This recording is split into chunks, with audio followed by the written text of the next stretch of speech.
Greetings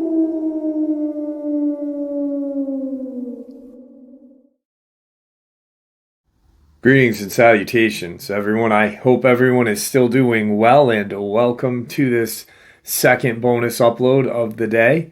Before we jump into it, a couple quick links. As many of you know, I rely on Patreon, PayPal, channel membership, and the merch to help the channel to continue to grow and go.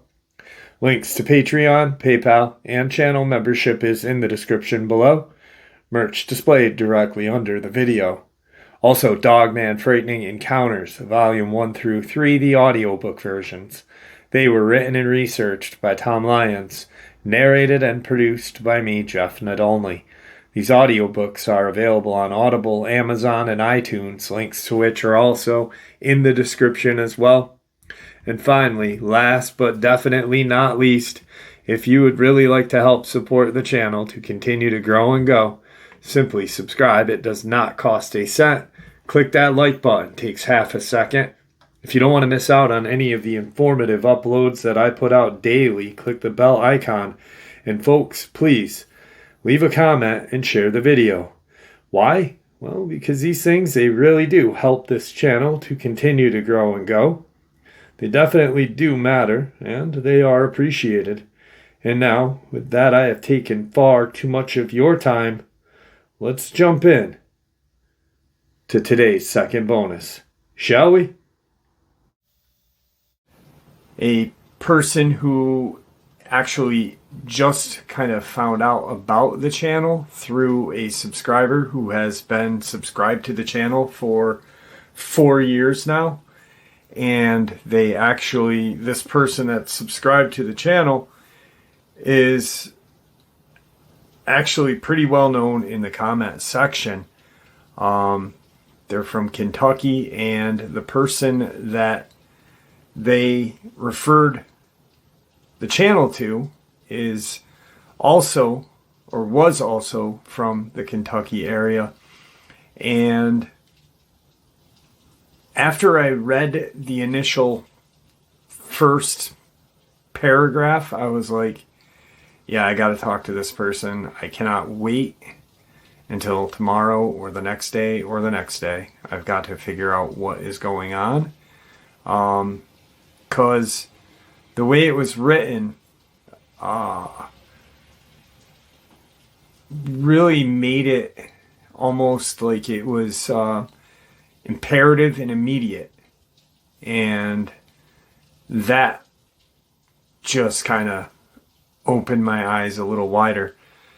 So when I ended up contacting this person, she had stated that she has known about these creatures for quite some time now, and she is a physician's assistant, or was. She has since retired, but she was working in Kentucky in a very small, remote hospital, and she never thought that she would see anything like this in her entire life. She was working at Morgan County Appalachian Regional Healthcare Hospital, which is just this tiny, tiny little hospital, kind of hidden in the nooks of the Kentucky mountains. I guess for being a small hospital, it's a rather well-known hospital in the surrounding counties. Wolf, Rowan. So she had been working in this facility for about a year and a half. She's not originally from Kentucky. She's originally from Massachusetts. And when she got her degree and became a physician's assistant, she wanted to help the less fortunate, wanted to help with people who had or were dealing with addiction and mental health issues, resulting because of addiction, I mean. So that's where she found herself. So in the fall of 1992, she had been on call working, and it was a rather busy day, as she remembers. We're talking now, 30-something years ago, 31 years ago. It was a rather busy day, and she had just got done checking on a patient who had been complaining about abdominal pains. She distinctly remembers exactly what case she was working on prior to this all happening. At around mid-afternoon, 3 or 4 o'clock p.m., 2 men walked into the hospital, the ER, and requested to see a doctor. Now, being a PA, she's not a doctor, but she's just as skilled, less college. So she is paged and comes down to the nurse's station, and these 2 men are standing there, wearing kind of drab olive colored pants, white t-shirts, very, very in shape men. One was in his early 30s, it appeared.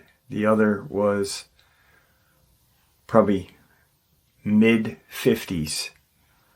The younger man had no facial hair, clean shaven, looked the part of military alphabet agency bit. The other guy, a little huskier than the younger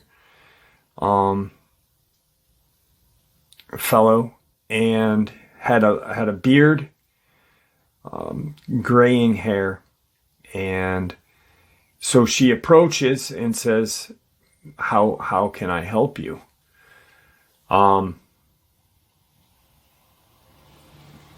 gentleman with the beard presents their agency's credentials, and it was a 3-lettered alphabet agency. This is who we are. He had a very, very deep southern drawl to him. Not a Kentucky drawl. She could tell that. She said it was very, very southern, and it really had a twang to it. The other guy sounded more or less like he was from the western part of the country. Both pretty well spoken. They inform her that per the agency's policies and this and that they need assistance. They have 2 men that are hurt, and they need a doctor to go out with them with the right medical supplies for the kinds of wounds they are going to share with her. But they said, we need to talk in private with the doctor that is going to accompany us. Is it you, or do we need to speak to someone else? Let us know immediately. If there is an issue, we will call our supervisors out of Virginia, and they will tell you what's going on and how to, that you will follow our directions. She's kind of leery of what is going on, even though she did see these guys' credentials. and she goes to talk to the chief of medicine of that hospital that day, whoever was in charge, and let them know what was going on. She informed them that that's their protocol. But, you know, I'm a PA. There's certain procedures and protocol that we have to follow as well. She goes and finds the doctor that is on for the day, the one in charge of the day, and both her and this doctor accompany these two men into a private room, and at that point they proceed to go over the identification with this doctor, and they end up calling Virginia. Whoever was on the other line introduced himself to us and proceeded to tell us who he was. That his men produced their credentials, and that's all they need to know. They are to follow protocol and procedure because they need assistance, and if they don't, there will be some issues. So at this point, the medical director and this woman, the PA, have now been kind of backed into a corner. He agrees, but lets them know that, you know, she's going to be the one accompanying them. They have 3 doctors on for the day. They are understaffed right now. They do service 4 or 5 counties, but he is quite confident that she is competent enough to do anything that they need done. And if there needs to be any kind of any more procedure that she can't do in the field, that they can come back to the hospital with their men and bring them in. They're then told that they will be going to Red River Gorge National Park. It's a Red River Gorge Geological Area National Park in Kentucky. They have 2 men down. One has it's very deep lacerations and puncture wounds. Another has more severe lacerations and puncture wounds. They are going to have to, whoever does accompany them will be or will have to sign an NDA. And the chief of medicine at that point says, you know, this is something that we have never done. This is something that I have never heard of in all of my years of being a doctor. You know, let me see your credentials again. I'm feeling very uncomfortable, even though we called this person.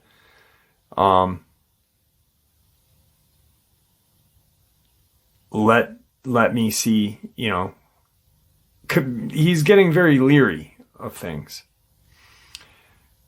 The younger soldier, I guess we'll call him, had kind of gone out of the room, and about 10 minutes later 2 police officers came in and verified with the doctor that, hey, we just got a call from someone out of Virginia. These people are who they say they are. And other than that, we've got no say. We can't force you to do anything, but, we just got a call. That's all we're saying. That's all we know. Do you want us to accompany whoever you send to make sure? The older gentleman shuts that down very quickly. Kind of really authoritatively says, you don't have the authority to even tell me that you're coming with us. And if you do, chances are you won't make it out there because we will, you will be under federal arrest, this and that. You won't make it out of your town. We will, arrest you, and you will be charged with whatever obstruction or whatever. They leave not very happy, and about 45 minutes later, after this woman and a nurse put together a kind of emergency kit for everything that has been explained, the wounds and such, deep lacerations, puncture wounds, a large animal attack. So she's thinking bear. They proceed to drive out to Red River Gorge geological area. They take the one road in, and it leads them to an area. She will never forget the locations. Brings them to this area called Chimney Top Rock. And there's an area called Hanson's Point. Between Hanson's Point and an area called Pincham, there's a clearing. Not a big clearing, but a clearing. And that's where they end up going. Now, the drive was about 45 minutes of dead silence. No music, no talking. She asked, what am I going to see? What can you guys give me the heads up? I understand I have to sign an NDA, but what am I walking into? How bad are these men? What attacked these men? You said large animal attack. Are we talking bear? Are we talking mountain lion? What are we looking at? You will find out when you're on scene. That's all that's said. They get to the scene after 40 plus minutes, and as they walk into the woods, they had to hike about 15-20 minutes in. They get to a clearing, and she can smell copper. Very fresh copper. She can smell a urine scent and like a real bad, almost animal feces scent as well. So a very coppery urine feces stench.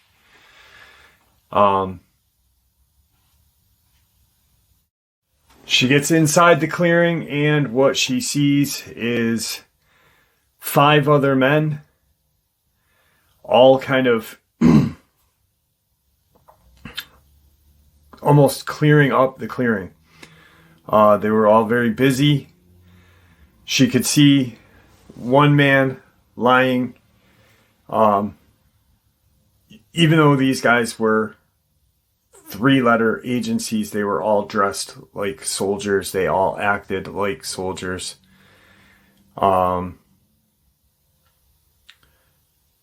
So she sees one of the soldiers. That's what we'll refer to them as, soldiers, because that's how she referred to them as.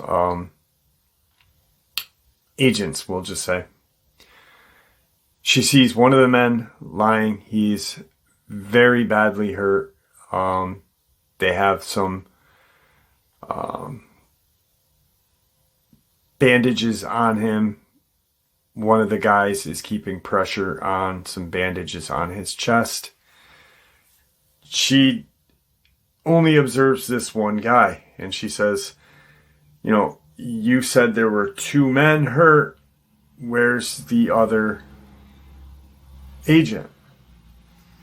And the younger of the 2 agents that were at the hospital walks kind of away and starts talking to 2 of the other guys. The man in charge, the larger of the guy with in his 50s, large beard, says, what you are going to see now is confidential. This is what you will be signing an NDA for. And if you do not follow the rules of that NDA, we will make you look crazy. We will imprison you. And you will lose your medical license, and you will be nothing after we are done with you. It's imperative that you know this, and to let you know that you are safe. Her face, she said, my jaw dropped because I'm like, what the hell have I gotten myself into? They walk into the woods a little ways, and what she sees is this huge, hairy creature that's lying on its side against a tree, propped up. It's bleeding profusely. She looks over at the agent in charge. She looks back, and as she's panning to look back at this creature, she sees a smaller creature, but still larger than any of the men that are out there, lying on the ground, not moving, no kind of appearance of life. And she then says, what the hell is going on? She elevates her voice, and she hears this very deep growl from this thing lying on the tree, lying propped up against the tree. He said, ma'am, this is a weapon that we have harnessed. You are one of the very few civilians that know about this. But like I said, if it ever comes out, you will be SOL. You know, you're not going to like the consequences, and we've already informed you. You will do this job. You are safe. Rest assured you are safe. But we need you to tend to his wounds. Specifically, she remembers exactly the man saying you will attend to his as if it is a human. But it's not. She looks at the creature and estimated about almost 8 feet in height from what she can gather. It has human-like hands with clawed tips. Not long, not short, medium length, maybe 1.5 inches long. Very hard looking, something she has never seen before. It has human feet. It does not have a tail. And it has a very humanish yet animal-like face. And she is scared to death. She says, "I'm not a veterinarian. I don't know what you want me to do." And the agent says, they're designed very similar to human beings. You need to get the blood, the wounds, stop bleeding. We can field cauterize it. We can do whatever you need us to do, but we need help. We cannot. This is beyond, we have medical training, but we don't have this medical training. She said, "Okay, where's the blood coming from?" And he walks over to the creature and kind of says, "Lie on your front. Lie on your front." And it does. It doesn't respond. It just does. And she sees that from a little below its shoulder blades to almost the back of its head is torn open. Bite marks, claw marks, just almost as if something was, jumped on its back and just went to town. As she's looking and kind of figuring out what she's looking at, she's periodically looking over at the other thing lying in the woods, because she's like, "Is this the same thing? Is that the..." She hasn't said anything to the agent about this at this point. She's staring and looking and tending to the wounds and looking over at the creature. She figures out, okay, this is how we're going to do it. Obviously, he said, we cannot bring it to your hospital. We can bring our man if he needs to go, but he's the least of our concern right now. We've got his wounds to stop bleeding, but we're going to need you to field dress it and look at everything here as well for him. We will bring you back to your hospital, but we are going a separate way after. She's looking at the wounds, looking at the creature that's lying in the woods, and she's now seeing the big differences in these two creatures. The other one, plain out, looks like a massive wolf. Its back legs look longer. It is lying in a way that it would look to be bipedal or quadruped. It did have a tail.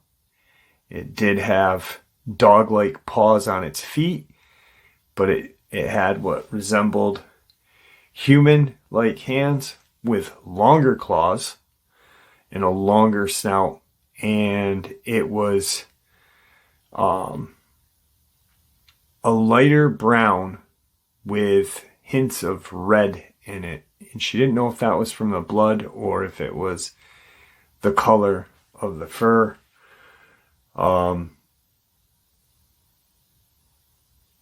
So she starts to clean this creature's wounds. She's cleaning it with saline. She's realized, okay, this is, he's got about 5 or 6 really bad, deep wounds, lacerations. There's not much I can do about the puncture wounds. We're just going to have to pack those and wrap them. I can get them for mobile I can get this creature ready for your mobile transport, but other than that, I can't do much more. I'm not in the hospital, and I've never done anything like this in my entire life. I've never even attempted to work on a human with wounds like this.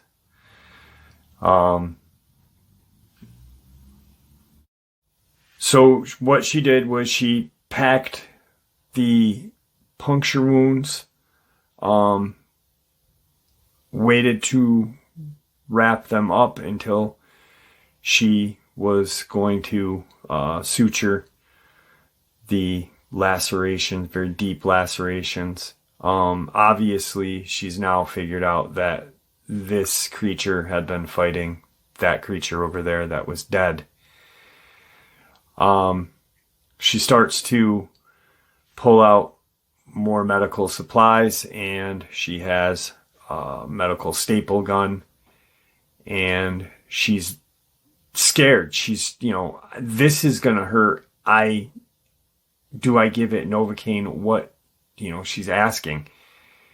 And he said, no, kind of any anesthesia. This pain is, nothing to what he can withstand. He will be okay. He understands that you're here to help him. And she starts stapling the wounds up, very hesitantly at first. And she got about 4 of them done. She had 2 real large ones to go. And mind you, she keeps looking over at the other creature, and it is definitely dead.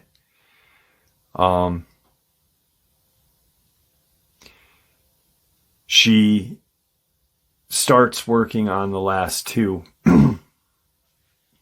And as she's pulling the wounds closed, or pinching them closed to staple, she notices something that is a different color and a different something that is not of nature in this creature's wound. She starts to, pinch the wounds again, and she's looking, and she sees this kind of tracker chip or some sort of, chip. Now, back in the 90s, these things were not, common. People didn't look at these things as common things. She said it was about the size of in between a very small SD card and a larger SD card. It was very small. It was a whitish color, but obviously blood was on it. But she could see that it was a whitish metallic kind of color. She mentions this to the agent, and he says, close the wounds, stop asking questions, leave everything the way it is, just get the wounds closed so we can move for transport. So she does. In her head, she's going, what in the hell is going on? I'm with government, military agents, people of, somewhere, something she's never heard of, thought of. Her normal day is working with, patients of Appalachia, Kentucky, rural. This is a whole different ball game for her. And now she's telling him, or he's telling her, leave the shit alone, close them up, don't touch it. Don't look at it, don't touch it, close it. She does. She proceeds to wrap this creature's neck and lower shoulder area up. He then assists it to a sitting position, and she looks at this creature's face and she said, Jeff, its eyes looked so goddamn human. That's her exact words. Its eyes looked so goddamn human. Yet animal-like as well. But as I looked into its eyes, as he helped it lean back against the tree in almost a comfortable sitting position where it wouldn't be resting its wound on the tree, its eyes showed pain, but she saw appreciation in this thing's eyes, She said, I've seen it in patients. As a doctor, you see appreciation, you see pain, you see these things, these emotions in people's eyes, but this is an animal, and it was so unbelievable. That was one of the biggest things that stuck out, was this thing's eyes and its recognition of her helping him survive. She then gets up. He says kind of something to this creature. It does not respond. It does not do anything. It pretty much just, he said, we're going to check on such and such. Stay here until we can move. She walks by the Dogman that's lying in the woods. And she realizes, what she can see is, it's not, if it was alive, it wouldn't be alive for very long. She said its muzzle looked like it had been snapped.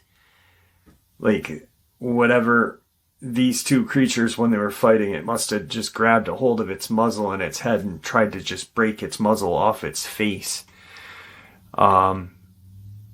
It was, bleeding, multiple wounds. It had what appeared to be burn marks from bullet wounds. Its hair was not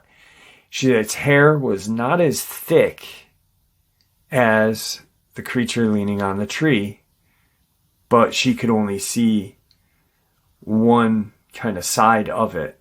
So it may have had, if we rolled it over, it may have been thicker or thinner there, whatever. But she could see this damage that this thing, and she saw the damage that thing did to this thing. The only difference is this guy against the tree didn't have any bullet wounds, and she's saving its life. So yeah, the Dogman doesn't look good. It's muzzle's broken, snapped. It looks like its shoulder is ripped off, or ripped open. There's just a lot of damage to it. As she's walking to go take care of the other agent or soldier, the human, two men, one being the younger guy that was in the hospital, is walking, and they have some kind of canvas-looking tarp. They cover the Dogman up with that. She goes and tends to the human, who has some very deep lacerations on his lower chest, sternum, stomach area. Almost like a swipe wound. She said it looked almost like if Freddy Krueger's hand was real and it just went across somebody's stomach once. 4 kind of open wounds. She asks the guy some questions. She provides him with some pain management and proceeds to staple him up. She is then told to pick up her equipment. Whatever equipment has any kind of blood, leave here. So the staple gun, your gloves, any kind of bandages that you put in your bag of medical supplies, leave everything back. You are not to take any kind of blood, tool, anything with you. Actually, better yet, and the older guy took the bag and not ripped it off her shoulder, but pretty much put his firm grip on it and pulled it off her shoulder. She had no choice. The agent was probably 3 times as strong as her. On the way back to the hospital, they are driving. She's in the back of this Suburban, blacked out. The older agent is in the back with her. 2 men are in the front.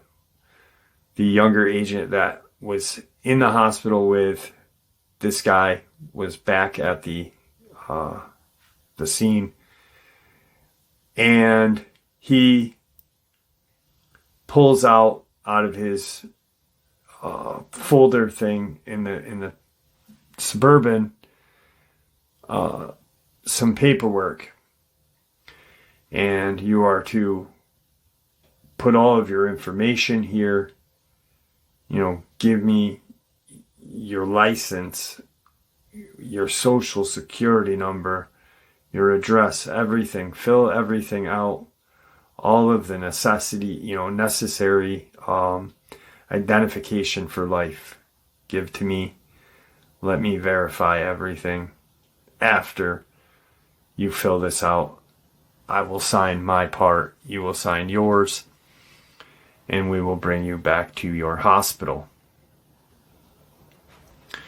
She signs the paperwork and they pull into Morgan County Hospital.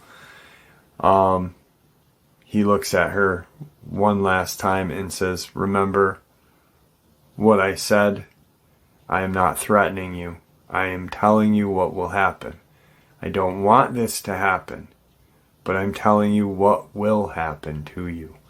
If you do talk about this to even your best girlfriend," which she found strange, because he had a demeanor of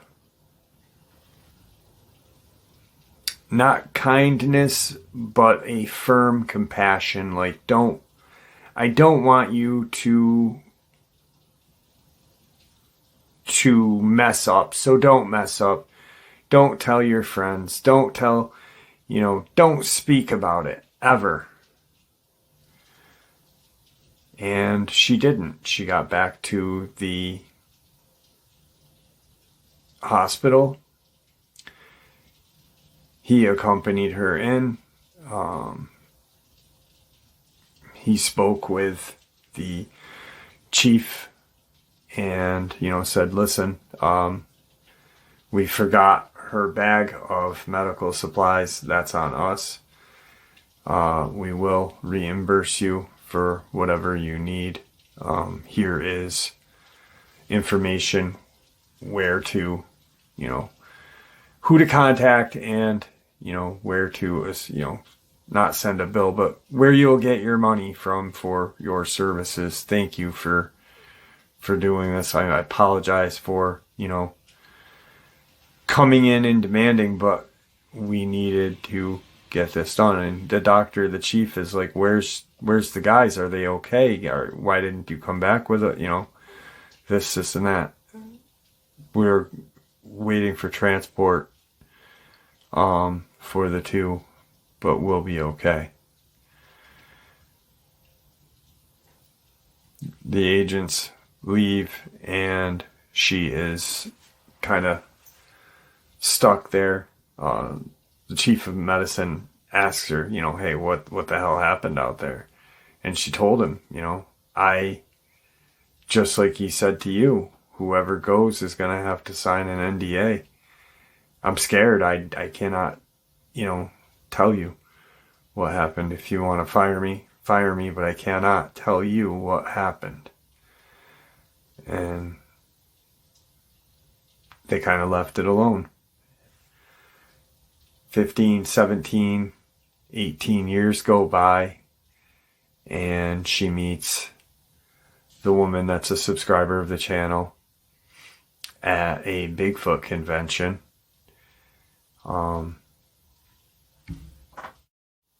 That was being held in Tennessee. And that's how she became aware of my channel. When I said, "Oh, you were at a Bigfoot connection," and she said, yeah, after I retired, I wanted to know more about these things.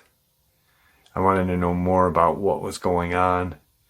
And I figured, hey, no better place than a Bigfoot convention. She ended up meeting this woman that's a subscriber of the channel, and they hit it off, and she introduced her to the channel. Years have gone by since this incident had happened, and she told her friend about what happened. And her friend said, hey, that's pretty crazy, because I've heard of the government using these creatures in a couple of different places, online, in books, this and that. But check out, these couple of channels and listen to them. But what you're saying is real familiar to me, especially when she told her about the tracking chip in its neck region, right above its shoulder blades and kind of in the nape of its neck. It had this kind of tracker, this chip.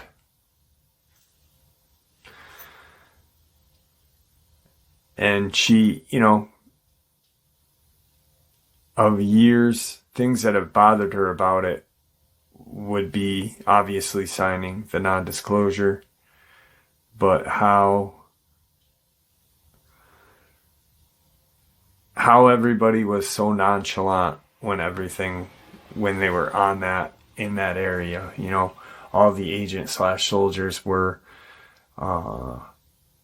paying attention to their duty, not these things that were in there. And obviously she knows now that these things, the United States government has harnessed these large werewolf-like creatures.